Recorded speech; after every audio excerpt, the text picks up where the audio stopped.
and welcome back to another Transformers toy review. Today we're taking a look at one of the figures from the War for Cybertron Kingdom toy line, and this is Airazor. She's a Maximal, she's a she, and I picked her up recently. I'll show you some of the bits and pieces that she comes with. So she comes with the same sort of character card. This time around I picked up Dinobot, which I think I've got already. Just a reminder with these, it's actually a sticker on top and then a card underneath. So you kind of get two. So underneath is kind of like a different version of Dinobot. I've cut out some of the bits of the packaging as I always do and keep some of the main bits. But you can see on the packaging here, it's a very cool version of Airazor. But what you can see, and we'll show the promotional sort of pictures on the back, the colourings are different on this compared to what the toy actually turned out like. So we've got some kind of oranges rather than yellows in there. So just a slightly different colour scheme that they went with in the end. Obviously you get your regular instruction manual, and it's quite cool. They show her in this pose where she's kind of aiming her guns at probably someone like Airazor or someone like that. I think that pose is kind of off one of the episodes where I think she kind of blasts someone like Airazor in the air, maybe even Waspinator. I'll have to relook it. And there you have on the back there a picture of her in both modes.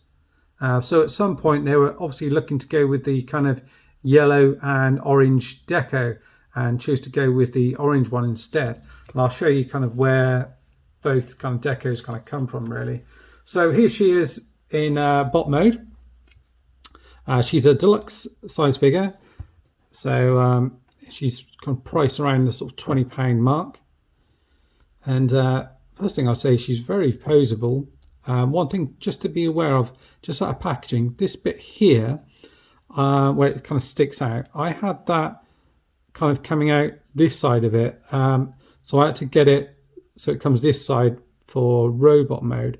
I can't actually get it so it's round on the other side, but I sort of made a bit of a stress mark doing it. So be ultra careful maneuvering these bits for the first time. I've kind of kept them this tab so it's on the outside here, and just left it out here. So you can kind of maneuver the wings in different ways. So you can kind of have them further kind of closer to the figure, or these bits further away. So do you see what I mean? You can kind of angle them in different ways. So the way that I've gone for that, and these wings can kind of come out and in like that. So that's kind of the pose that I've kind of gone for really. If I stand her up right and just bring in some other figures for like a bit of a size comparison, then we'll take a look at the figure and articulation. If I bring in, this is Cheetor, and this is the Netflix version, so the color is slightly different but the size will be the same. So those are both pretty much spot on in terms of height. If anything, I would say actually Cheetor does look a little bit skinny in comparison to her. And then if we bring in, say, I know it's not from the same line, but I've got Barricade here, which I use for a different review. So this is the Siege one. So you can see those two side by side. So there is, with these deluxes, they're kind of roundabout. There is a little bit of difference in them, but this one's pretty good. And show you alongside the kind of vintage Airazor. So this is the kind of color scheme that was shown on the box, which is kind of like the toy version. You can have these bits up or down, but just to show you alongside the figure. And actually some of the transformation aspects are very similar. So you can see she's a little bit taller than her. But then there was like a repaint version, which I think is like a Fox Kids version. which is kind of the colours that they've more or less kind of gone with for this one. Now this one I am missing a couple of bits actually. So somewhere in the box I'm kind of missing the kind of gun and one of the shoulder pads, unfortunately, but you kind of get the idea with this one. And this one's got a bit of a different colour deco. You can see the face bit is red, so they've kind of gone with some of the head bits for this one, and then the kind of the orange and sort of darker brown for this one here. I'll show you those two alongside each other. So that's that. So that's the vintage versus the new version. Take a look at the figure herself, and I'll just give you a bit of a close-up of the head sculpt. The head sculpt's really good. It's kind of got these. She's got these big bulgy eyes and almost like a beak bit, which kind of comes over as part of her kind of armor, if you like. And then these kind of bits here look like kind of bird feathers, so they're nice. And then these bits here also kind of look quite bird-like. The face is painted purple. Now it does look a little bit kind of one that like they've kind of gone a bit too thick on it, and you lose a little bit of the detail on the face. That's in my opinion on this particular one. It might be different on different ones, but they do have black in the eyes and green on the eyes there as well, which is done nicely. And you do have quite a lot of paint on this figure. You get the orange on here, the gold here, obviously the purple and whatnot that I've mentioned. The weapons as well, these kind of gold missile pieces, which are separate pieces, are also painted gold, and they're set in kind of like a brown plastic, so they're nice. The kind of beak and all of that, which you'll see later on, that's all painted. The legs also, they're set in orange plastic and then painted grey on here, so that's done nicely. And the other thing they kind of opted against, I noticed showing the packaging, is originally they had a maximal symbol just here, and they've opted against that and gone for one just on here, which is a little bit hard to see, but it's like a little tampo one sort of thing that's in here. And then obviously you get all the paint that's added for the wings, which is done nicely. It's a good sculpt actually. In terms of articulation, it works pretty well. So the head can go up to there, so that's a pretty good range of movement. Can go down to there, which is excellent. It can rotate all the way around with a bit of kind of moving up and down. You can get a little bit of a kind of a confused Airazor look with the sort of thing to the size. The arms rotate around, so you do have to sort of rotate them around this bit to a certain degree. These shoulder pads kind of move up and down. They can go up to there and then rotate around at the bicep, and then the arm goes up to there, gives you just past 90. This bit also articulates, and that's to do with the transformation, and you can bring it up to there. So I don't know why you would want to do that, but you can. These pieces peg on the side. You can also peg them on the leg if you want to, which is kind of where it comes into beast mode. So you can kind of peg them either up or down, depending on the look that you're going for. Or you could get them to, she could hold it in her hand if you want to. So you've got a couple of different options there with the weapon. So I'm not quite sure how I'm going to display mine as yet. The waist does articulate, so that goes round like so. It will go all the way around like so. The legs can move up. You can move this bit up, and I've not really worked out a purpose for this moving other than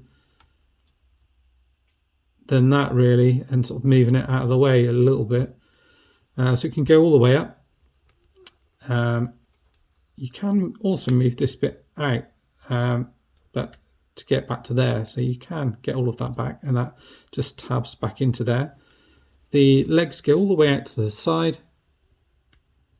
No rotation at the top, but rotation at the knee, and then the knee bends all the way back like that, so you get really good movement in there. and then the legs, the feet, sorry, forward, back, and because they're on a ball peg, they kind of move from side to side a little bit and move out like that way. So you get quite a lot. And then there is also this kind of joint in here in the ankle, and that goes all the way forward like that and not back. And you also get a peg on the back there, so I guess you could peg these in at the back, could you? I guess you could, but then it kind of gets in the way of the ankle. Yeah, so that is her in robot mode.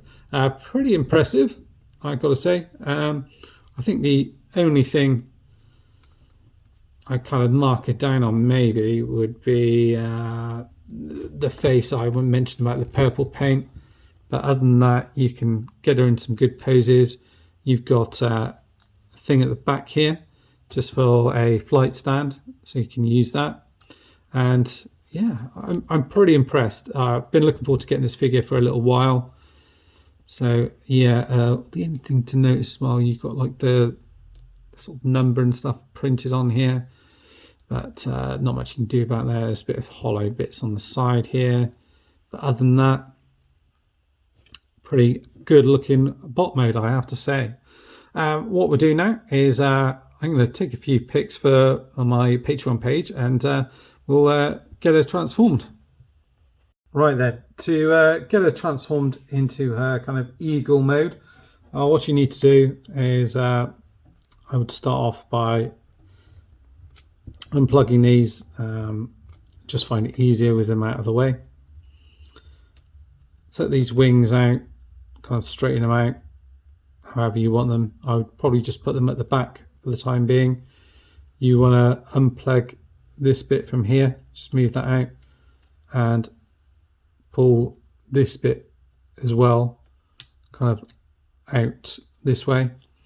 And what you're then going to do is turn the head around like that, and this piece here will kind of come up, so it'll just kind of fold out up towards you.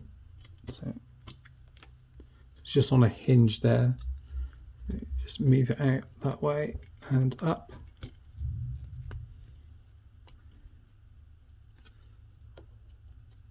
And while you've got it like that, just, oh, I think I actually didn't want to move the head around actually. So let's keep the head around that way, then move it around. Because what will happen is that this piece here will come in like that, just so it looks better there with the kind of feathered effect in here. So once you've moved everything up and out of the way, you want to peg these bits down again, like so. Then what happens here is it's a bit similar to the original one, is you want to move the arms like that. They'll then rotate here and just go into a little gap in here, and they just kind of like peg into there like that, and then these bits come down, so they just kind of peg into there.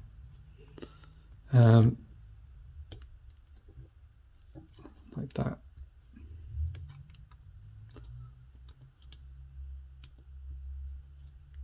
So bring that down. So then you kind of see the front of the bird will kind of look like that. This headpiece can move up and down and around, and the beak piece can open up as well. You've got some nice paint in around the actual face, I think, which is pretty good. So then, right, let's remind myself. So I think these leg pieces here go around here and peg into there. I think, let me just double check beforehand, because I think you want to rotate these bits around. So I'll just double check on that. Yeah, I think those bits actually rotate around.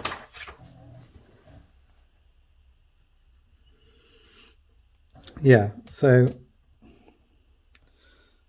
actually how it's got it on the instructions here is rotating these bits around like that. So obviously you're going to be using the bird feet rather than the kind of robot feet like that.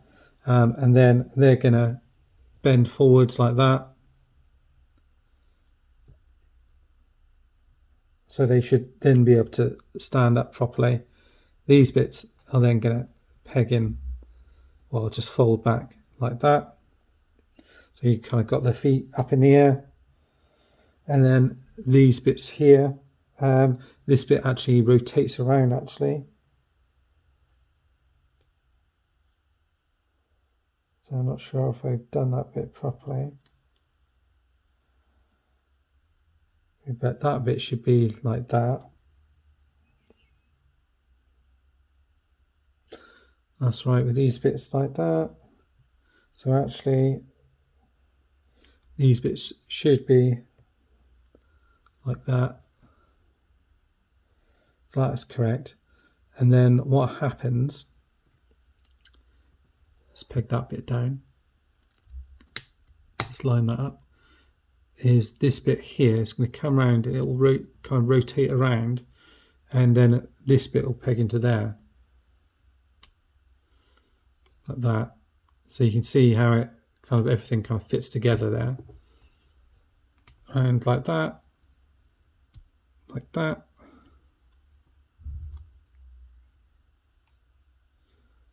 So there you've got your eagle mode. And then the guns themselves shows pegging onto the side, which I just kind of wanted to get out of the way for the transformation, but you could have probably just left them on there like that if you already had them on the legs. So then that is that, and you kind of straighten up your legs however you want, and then she can stand like that. Let me just bring in something I'll stand her up on. So that's the view from the back here with the wings out displayed. And you can see there's a few points of articulation. You've got that. You've got all the paint and sculpting in here. You can move this like that. This piece like that. This all the way up.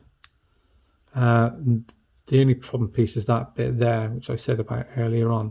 So you can get some good range of motion in there. Kind of get it like she's really kind of flapping her wings like that. And then you can move their head around like that as well. So you can move it down like she's sweeping down. Or up, she's kind of looking up, and then these leg pieces actually enable her to kind of stand like that without her kind of falling over. So it's actually a pretty well balanced figure in this mode. I think they've done well with both of these modes. It does, a lot of the engineering is kind of the same as the original one, just kind of a bit more sophisticated, especially with the kind of added articulation and everything else like that. Actually, their head can go all the way down to there, look. So you get a fair bit out there. That bit just come and peg there, but yeah, you can. And there's a bit of extra paint added in and around here, but lots of great sculpting on the figure, and the paint on there, as I mentioned, and the gold on there. And then if you were to compare it to kind of some of the predecessors, got those two there side by side. So much bigger wingspan. And obviously the legs really don't kind of tuck out the way so much in this one. She does still stand up okay. This one does have the added kind of gimmick like that, which is quite cool. But here, well, here's the other one as well. So this one probably got a little bit more paint in here.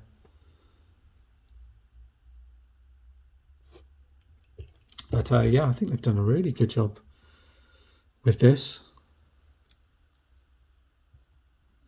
Yeah, really good. So that was it in her beast mode. I'll see if we've got someone else for a quick size comparison before we go off and do our kind of scores on the doors. There you go. I had to finish the video with that last size comparison of Airazor alongside the vintage Tigertron. And just to wrap up, I'm not sure if I go through all of the different categories, but articulation is excellent on this figure. I think the only thing would have been perhaps a bit more of a kind of a tilt on the ankles, just to give you a bit those wider poses. But apart from that, I think the articulation is absolutely spot on. Transformation is fun, fairly easy to do. Reminds me of the vintage figure, so that's really cool. Accessories, the gold kind of missile things, guns are really good, and they're kind of reminiscent of the cartoon as well. And it's good that you can actually pose them and have them kind of recreate those kind of classic scenes. So that's great.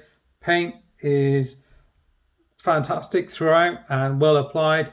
The only little thing I mentioned was just on the face of mine, whether or not maybe there was a little bit, the paint had been added, it was like a little, not clumpy, but maybe a bit too thick, and has kind of got rid of some of the detail on the face maybe. Build is really good. The only thing to watch out is that little bit that I said about on the wings. I know other people have reported the same issues, so if you do get this Airazor, just be ultra careful on those wings, just playing around with them for the first time. Okay. X Factor, well, yeah, it's a great looking figure, I have to admit. I love Beast Wars, so I'm an absolute sucker for this, and I'm just pleased to get another figure in this line that I can pose alongside the likes of Optimus Primal, Cheetor. I just hope we get ourselves a Tigertron. Price is pretty good as well. It's priced around about £22, which is, you know, kind of the going rate at the moment for a deluxe. And I have to say, actually, I think it's pretty good value for money. Well, good as it's going to get, really, I think, from Hasbro or any other toy company. It's good fun to play with. Loads of articulation. You can have tons of fun with it. It's a really cool figure. So overall, you know, I'd highly recommend getting this figure, especially, you know, if you're a Beast Wars fan. I think it's a must. If you're more into kind of the traditional kind of G1 characters, I think it's still worth taking a punt at. I think you'd be surprised how cool this is, and maybe it'll get you into all the Beast Wars figures. Who knows? So I reckon it's somewhere between kind of a 8 or 9 out of 10. And the only things that are slightly marked it down on is those little bits of articulation in the feet. Trying to get a pose sometimes can be a bit of a challenge if you want to get in a wider pose. And those little tolerance points on the wings.